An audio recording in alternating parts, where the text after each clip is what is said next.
আমার রুমের দরজাটা খুললেই পড়ন্ত বিকেলের এই সৌন্দর্যটা যেমন উপভোগ করতে পারি, তার বিপরীতেই একদম এই রাস্তাটা পড়েছে। এটা হচ্ছে ছাদের এইখানে দাঁড়ালে এই কোণা থেকে দেখা যায়। আমার এই চুপচাপ শান্তশিষ্ট একটা পরিবেশের মধ্যে এই পরিবেশটা একেবারে মেনে নেওয়া যায় না, ভালো লাগে না মাঝে মাঝে। কিন্তু এই সুন্দর পরিবেশটা দেখার পর মনটা ভালো না হয়ে আর কোনো উপায়ই থাকে না। আমাদের বাসার যতগুলো ফ্ল্যাট আছে তার মধ্যে আমি আসলে খুব লাকি ফিল করি যে আমার রুম থেকে এত সুন্দর একটা পরিবেশ আমি পাই। আর শীতের সকালটা কি বলবো, আর সামনে তো আসছে, আপনাদের সাথে অবশ্যই শেয়ার করব যে আমার রুম থেকে এই ভিউটা ঠিক কতটা বেশি সুন্দর হয়ে থাকে।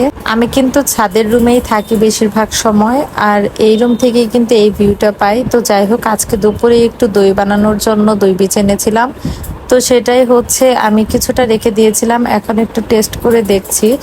আর হচ্ছে একটু দই পেতেছি, কালকে সকালে আর কি বের করে দেখবো যে কিরকম হয়েছে। দুপুরের দিকে আমি হচ্ছে দইটা একদম বসিয়ে দিয়ে রেখেছিলাম।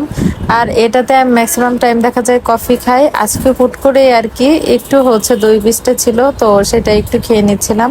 আর এটা টেস্ট অনেক বেশি কিন্তু ভালো ছিল।